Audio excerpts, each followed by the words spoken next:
Salve, salve pessoal, aqui é o Fê Cruz, do meu canal da Brasil Trade Fitness Fair, com mais um vídeo com nossos dois convidados colando figurinha. É isso mesmo, Paulo Musi e Maria Clara. Estamos aqui. Vocês viram semana passada o vídeo incrível, entrevista sensacional, que por mim ficaria umas 3 horas, mas eu tenho que ir embora, uma hora ele tem que trabalhar também, né? E muito obrigado, Paulo. Imagina, eu queria falar da nossa Brasil Trading. O que você achou? O que você achou de tudo aquilo que aconteceu? Primeiro que eu achei sensacional. Eu acho que foi a primeira proposta de feira que... Eu vou falar em nome do Anderson, porque eu acho que o Anderson ele é um cara que... ele tem o feeling, mas não é o feeling daquele sujeito que é o greedy. Ele olha e fala assim, vou fazer dinheiro.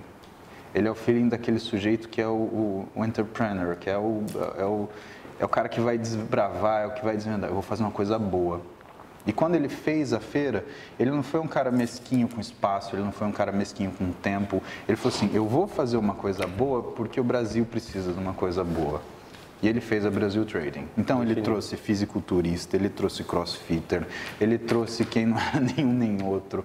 Ele botou um campeonato lá dentro, competições, fizemos um conference de altíssimo nível. Pô, botamos 1000 pessoas no Elis Regina.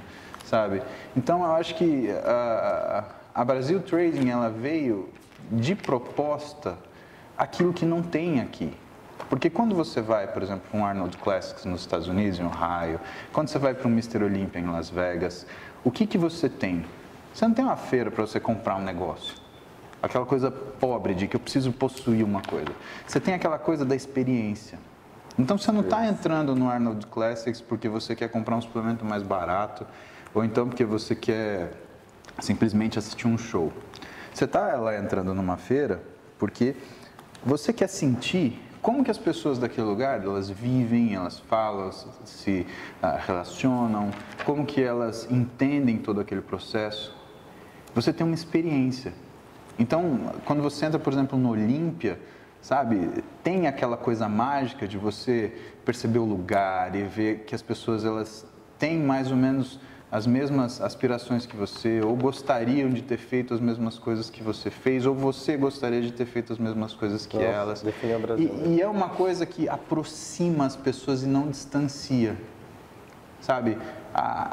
Tem uma coisa muito interessante no Olímpia, por exemplo, que é a possibilidade de você ver um conference com os atletas e você depois ter o meet and greet, que é o quê? Ter os atletas em mesas, onde eles ficam à sua disposição e te atendem. E assim, de verdade, Fê, o que movimenta o atleta? O cara que tem bom senso, ele sabe que aquele admirador dele, eu não gosto muito da palavra fã, mas ele sabe que aquele admirador dele que movimenta tudo aquilo que o sustenta. Exatamente. Então, ele fica lá à disposição e sabe o que ele faz? Ele fica no mesmo nível que a pessoa, isso diz muita coisa. Tudo bem, aqui eu estou no palco, todas as luzes estão apontadas para mim, mas isso são 5 minutos, porque para você vale a pena eu ficar aqui 2 horas esperando para te atender, para te dar um abraço, para tirar uma foto com você, agradecer a gentileza de você, tá dando suporte para mim, porque só de você ir lá e curtir uma foto, deixar o seu carinho, ou de repente mandar um recado, para mim ajuda no meu dia a dia a enfrentar todas as dificuldades que eu tenho. É isso que a gente estava falando em outra oportunidade, a questão do suporte que a rede social ela te permite, né? E eu percebo que antes de Instagram e naquela transição Orkut, Facebook que eu via, né? Isso já era uma coisa feita. O atleta americano, ele tinha essa noção de que ele era ele tinha um suporte, ele tinha uma existência que era linkado às pessoas que o exemplo dele contava. Não é uma coisa que eu vejo muito frequentemente no Brasil. E eu acho triste isso, porque é uma visão tão simplista do esporte. Qual que é o verdadeiro destino do campeão? Não é ser ovacionado e bater palma, eu sou foda. Não. É ele virar para a plateia dele e falar assim, se eu estou aqui, sou igual a você e você pode. É isso que é o campeão. Olha só, não é isso que nos difere. É o quanto você deixou de acreditar que você podia fazer o que eu faço para chegar onde eu estou. Esse é o campeão. O que a gente tem aqui? A gente tem gente que hoje quer fama e acha que a fama vai trazer dinheiro. E pior que isso, gente que acha que se tiver fama não precisa de dinheiro. Nossa, muito. E isso me entristece. O esporte ele não foi feito para fazer isso. O esporte ele foi feito para agregar. É como conhecimento. O conhecimento foi feito para agregar, para fazer crescer. Ele é um bem da humanidade, ele é um bem dos profissionais. Como que os profissionais lidam com conhecimento hoje? Quase como se fosse um mercado. Não, não. Você é de tal profissão e a tal profissão ela é dona de tal área do conhecimento. E a minha profissão é dona de tal área do conhecimento. Não. Se você não tiver profissões que compartilham dos mesmos conhecimentos, o que acontece? Você não sabe aonde aquilo que você está atendendo é da sua alçada ou não. Vou te dar um exemplo. Chega um sujeito no pronto-socorro com uma dor no braço. Você manda para onde? Para ortopedia ou para cardiologia? Depende. Eu não entendo nada de medicina, mas... Ótimo, é por isso que eu estou te perguntando. Dor no braço, ortopedia ou cardiologia? Eu mandaria para o cardio se fosse pelo braço esquerdo. Talvez, formigamento. Muito bom, porque você tem uma noção de que infarto do miocárdio, ele pode ter como manifestação uma dor no braço esquerdo, formigamento, né? Um formigamento, ou então uma irradiação para a mandíbula. Agora, imagina que você não tivesse esse conhecimento, você ia mandar para o ortopedista. Imagina se o ortopedista, ele não tivesse esse conhecimento, ele falasse assim, não, meu problema é parafuso, osso, gesso e anti-inflamatório. Ele ia fazer o quê? Dá um anti-inflamatório para ele, né? E vai embora. Vai embora. E aí, o que acontece com o sujeito? Bum. Nessa situação, eu acho que trazer as coisas na ótica que o Anderson traz para nós, né, ele faz o brasileiro, ele que também querer ser melhor. Ele olha aquilo, ele sente a experiência e aquilo é um choque de cultura. Ele respira e fala, mas é isso que eu quero. Porque muitas vezes, o que ainda as pessoas não entenderam? Que a fama e o dinheiro, elas podem te ajudar a chegar aí. Porque se você tiver só a fama ou só o dinheiro, ou mesmo que você tenha os dois, se você não reconhecer o que é a experiência, você nunca vai conseguir sentir. Tudo bem, você ganha 10 bilhões de dólares, mas suponha que você não possa sair do seu quarto. Para que vale esse dinheiro? Tudo bem, você pega e você é conhecido no mundo inteiro. Vamos pegar uma pessoa que é reconhecida no mundo inteiro, Saddam Hussein. E aí, vale a pena ser famoso como Saddam Hussein? Eu tenho nomes mais próximos, eu acho. Mas vamos pegar o grande, assim. Claro, com certeza. Né? A eu fama acho que é positiva às vezes. Exato. Eu acho que se a pessoa sabe lidar com a fama, ela é positiva. Então, o que você me traz na Brasil Trading Fitness, na realidade, é mais do que simplesmente uma feira, Fê. Ela é uma forma de enxergar o esporte, o entretenimento, respeitar essas divisões, dar valor para as pessoas que estão desses lados, né? E dar valor também para o sujeito que está lá pagando com o dinheiro dele para ter uma experiência que ele nem sabe qual vai ser. E aí ele chega e fala assim, pô, valeu a pena.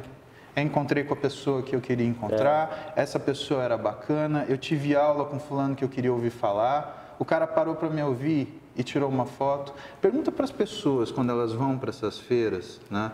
Mesmo nos Estados Unidos, quais são as melhores memórias que elas têm? É de encontrar com fulano que ela admira no saguão do hotel, poder falar 5 minutos na entrada de uma feira, poder sentar e assistir com calma aquela pessoa e sentir aquela proximidade dela estar falando para ele naquele momento. É isso que elas acham bonito, é isso que elas contam, é isso que acho que o Anderson captou e falou assim, pô, é isso que eu vou fazer.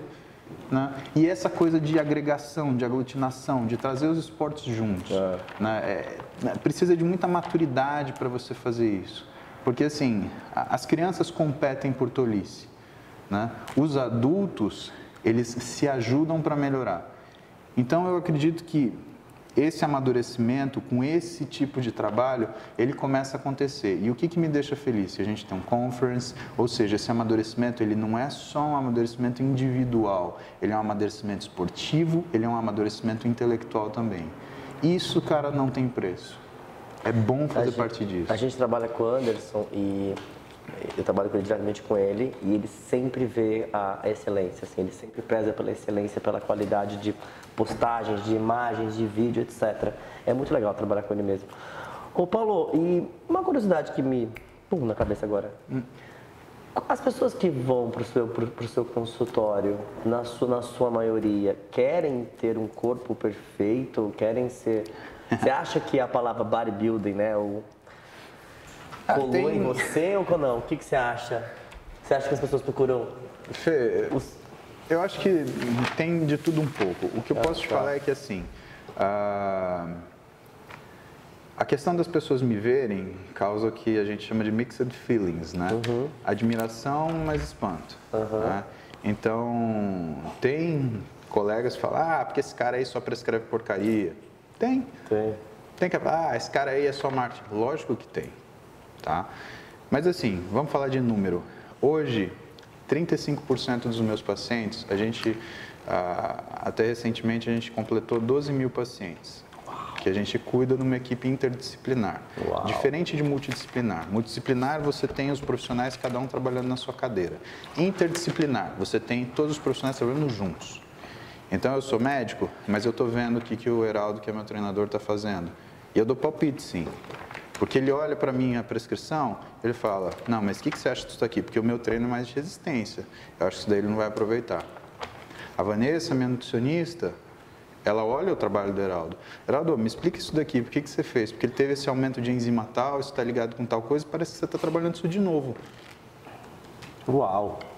Isso é interdisciplinaridade, é isso que a gente quer chegar, é nesse trabalho paralelo. Né? Na minha sala, trabalha comigo a Camila, que é nutricionista, e o Bernardo, que é médico também, só que ele fez educação física antes, ele é um profissional de educação física.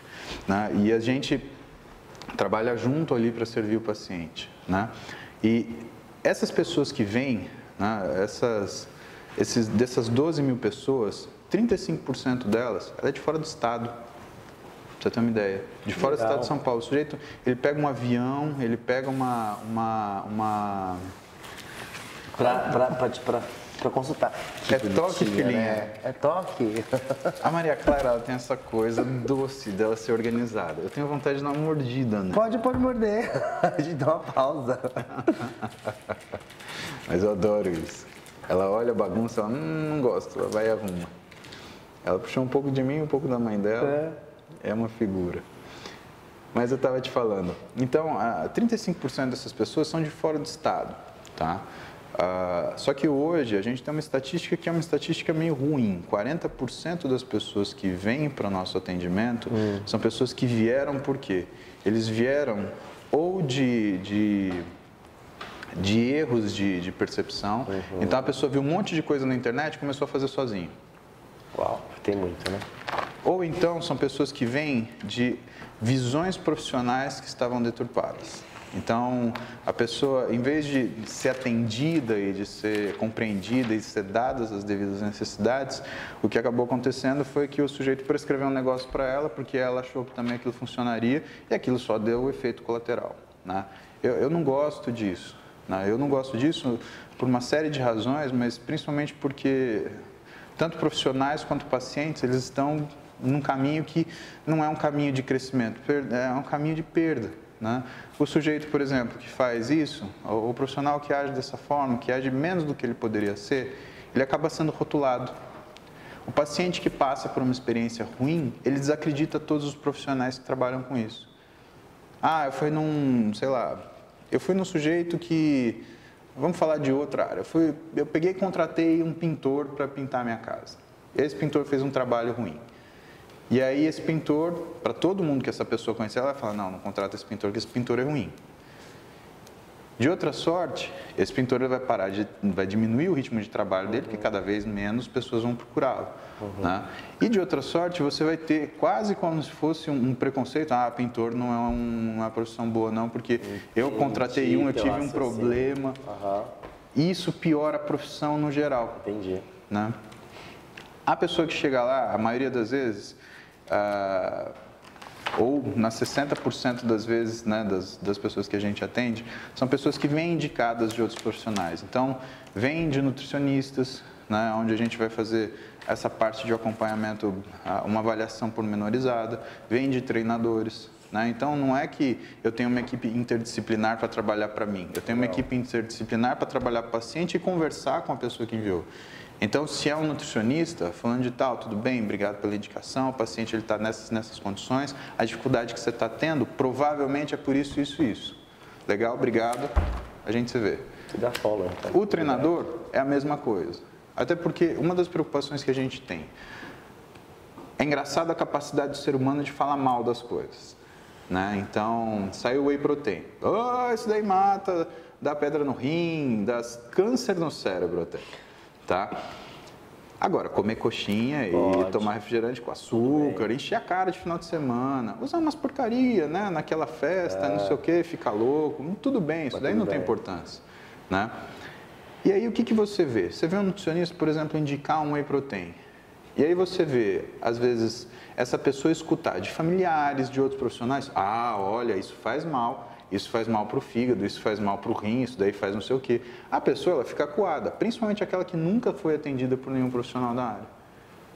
Então a gente gosta de trabalhar dando credibilidade, tá? Não, isso está certo, tá? Até porque, por conta da atividade de palestra, de aula que a gente tem, atividade acadêmica que nós temos, né, obriga, né, de uma certa forma, que a gente esteja sempre atualizado, sempre, né, dominando isso, mas para poder aplicar esses conceitos. Mas eu acho que também você deve estar num nível que, por mais que você estude muito, obviamente, você já assimila muita coisa, né?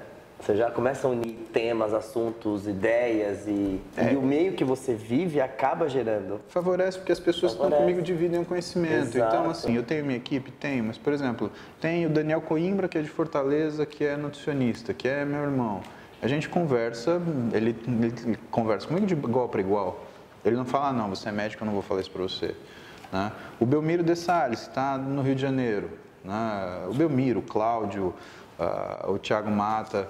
Né? Eles estão no Rio de Janeiro, são da FRJ, são treinadores, né? São profissionais de educação física. Eles conversam comigo de igual para igual. Isso é ótimo para você. Pô, eu me sinto valorizado e mais que isso, né? Isso me faz entender uma série de coisas que me faz conectar o que um está falando com o que o outro está falando. Fala, pô, esse negócio junta aqui, vamos desatar esse nozinho aqui que a coisa resolve. Mas você dá essa abertura, né?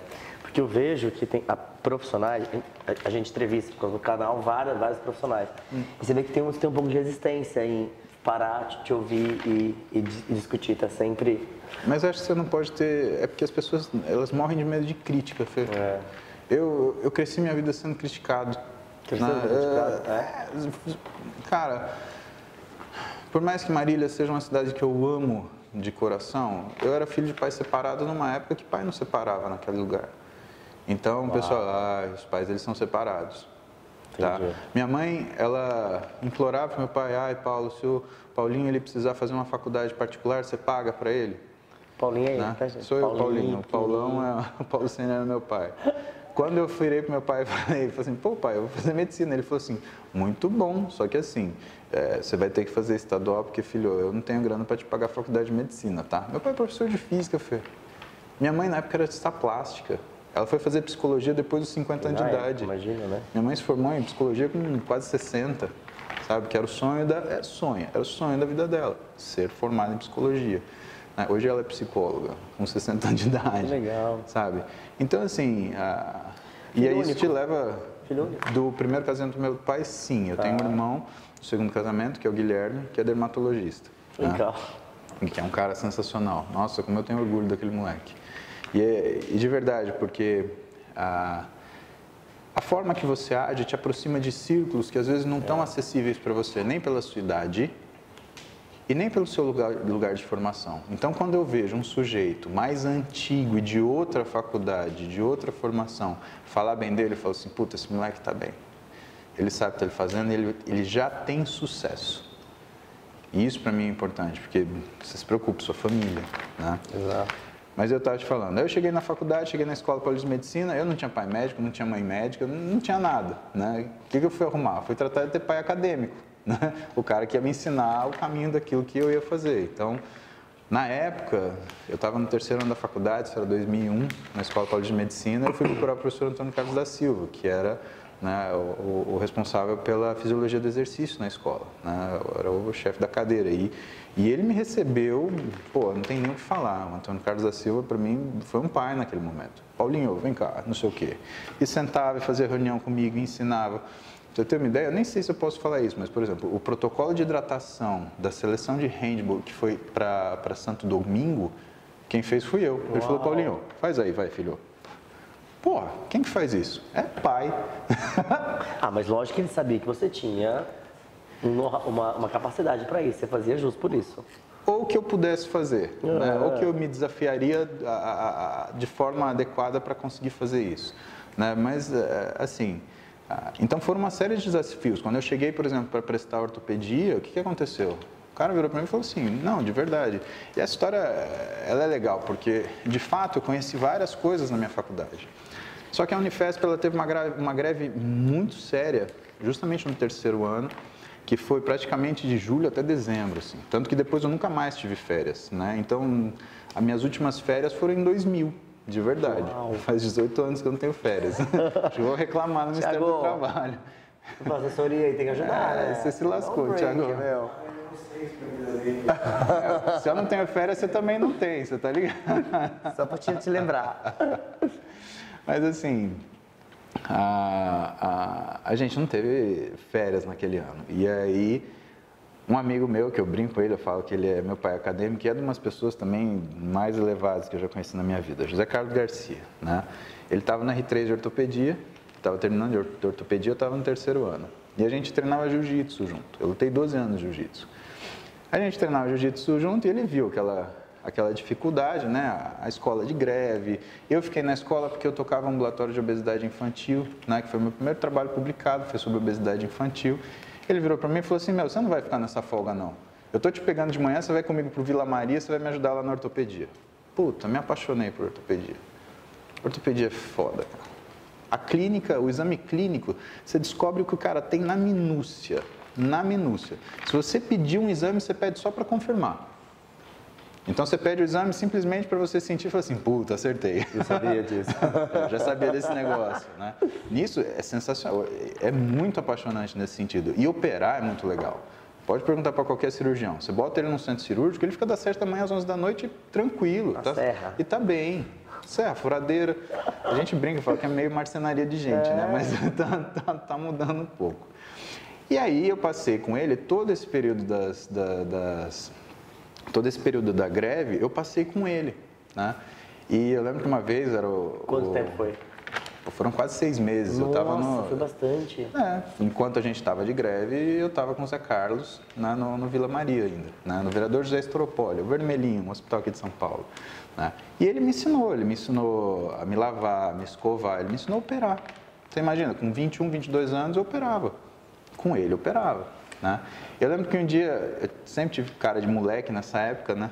E aí o chefe do trauma na época, o doutor Hélio, ele olhou e falou assim, mas quem é esse menino? Aí o Zé olhou para ele, não, professor, isso aqui é um residente novo. Não tinha computador, não tinha nada nessa época, né? Ele está aqui e ele vai me ajudar aqui. Bem-vindo, não sei o quê. Me recebeu bem pra caramba. E aí o doutor Hélio foi, escovou a mão comigo, olha, é assim, assim. E ele te fala aquelas minúcias. Na época o doutor Hélio, ele tinha uns 20 anos de experiência, assim. Nossa. Então imagina falar para um moleque de 20, um cara de 40, imagina, com uma bagagem tremenda, falar para você daquilo que ele ama fazer, que ele está lá fazendo. Porque ele não precisava ser professor da escola, né? Tem essa característica na escola, né? O ensino público, ele remunera mal, isso não é segredo para ninguém. Agora, quando você compara, por exemplo, quanto um médico poderia ganhar na hora que ele estaria, né? Naquela hora que ele está dedicando para ensino, para treinar residente, para ensinar residente, pô, você fala, esse cara é um herói, tá?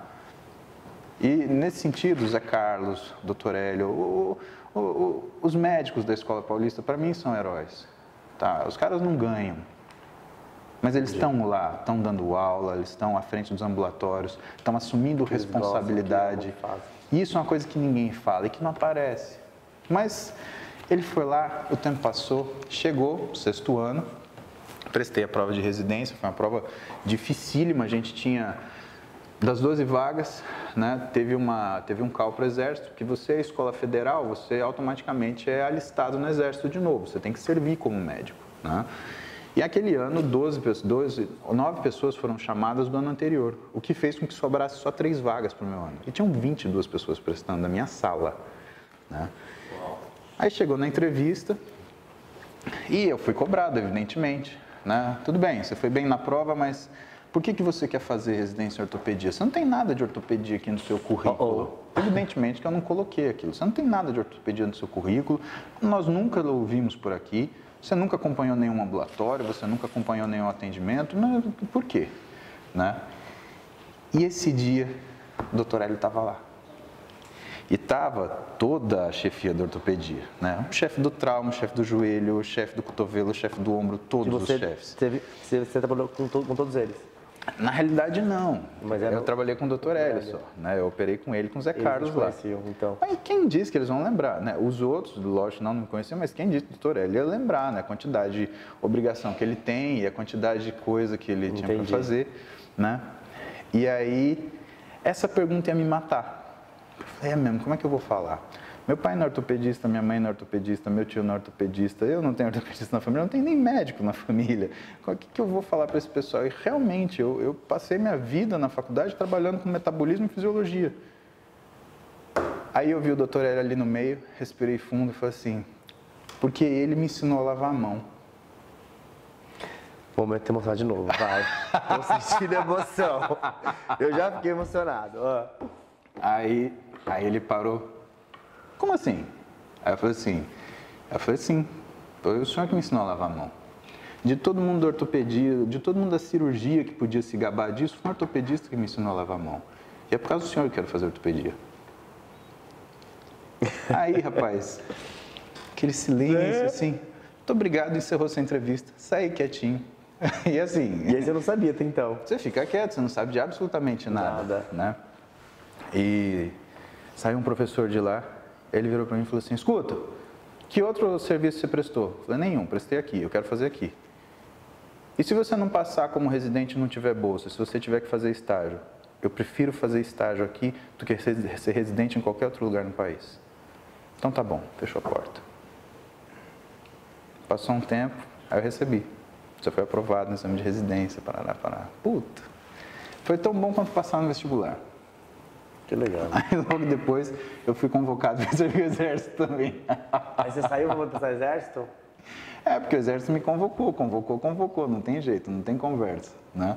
Aí eu servi 1 ano e meio no exército, voltei, porque quando você serve o exército e passa na residência, sua vaga é garantida. E aí eu voltei e assim, era legal porque tinha muitas pessoas que passaram comigo que eram meus superiores. Então, se sentia em casa, sabe, Fê? Que legal. Eu tava bem. E aí vem a questão de você devolver. Quando eu me tornei R2, né, o 2º ano de residência, eu também tive, depois do aprendizado que eu tive, eu também acolhi quem chegou. Então eu pegava meus R1s e eu já tinha operado, Fê. Eu botava eles para operar. Então era uma coisa divertidíssima, né? Você estava lá, ia começar a cirurgia. E assim, R1 é que nem estagiário, ele está lá para se ferrar, né? E tinha uma frase que um amigo meu falava, acho que ele fala até hoje, né? Ele é engenheiro, ele não é médico, né? Rogério Fujimoto. Rogério falou isso uma vez, marcou minha vida. Ele falou assim, quem estuda sabe, quem vê entende, quem faz aprende. E caras como eu têm a residência para aprender, porque realmente é a minha fase de aprendizado, e ponto final. Então tem que fazer, né? Aí eu chegava pro sujeito, o R1, quem quer que fosse, falei, ei meu, sabe que cirurgia a gente vai fazer? Ah, vamos fazer isso. Chegou a dar uma olhada? Ah, não, eu olhei sim. Eu pegava, montava a mesa, tá. E aí ele estava pronto para tomar o ralo, eu pegava o bisturi, tô aqui para te ajudar. Já tô nervoso. E aí? O cara também ficava, mas ele fazia, tá? Ali a gente tem gente de muita qualidade, tem muita segurança, sabe, a medicina que era feita no Hospital São Paulo 10 anos atrás, eu tenho certeza que, mantendo as mesmas pessoas, isso continua sendo feito, apesar do caos da educação que está, do caos universitário que está, tá? Apesar disso, eu acho que sempre teve muita responsabilidade. A gente levava tudo muito a sério. Eu tenho todos os registros cirúrgicos que eu operei nos 3 anos de residência. Todos. Eu fazia um e fazia uma cópia. Pode ser uma coisa tola, emocional, mas, sabe, quando você gosta de fazer parte de uma coisa e você abraça a responsabilidade, é a hora que você pode aceitar o mérito, Fê. Sabe, o sujeito que sobe num palco e vai disputar um campeonato e vai lá, faz as poses compulsórias, aí ganha, tá? Se o sujeito ele não fez o melhor dele, para ele não é o suficiente. Agora, do mesmo jeito, né? Por isso que eu digo que o fisiculturismo ele não tem perdedor.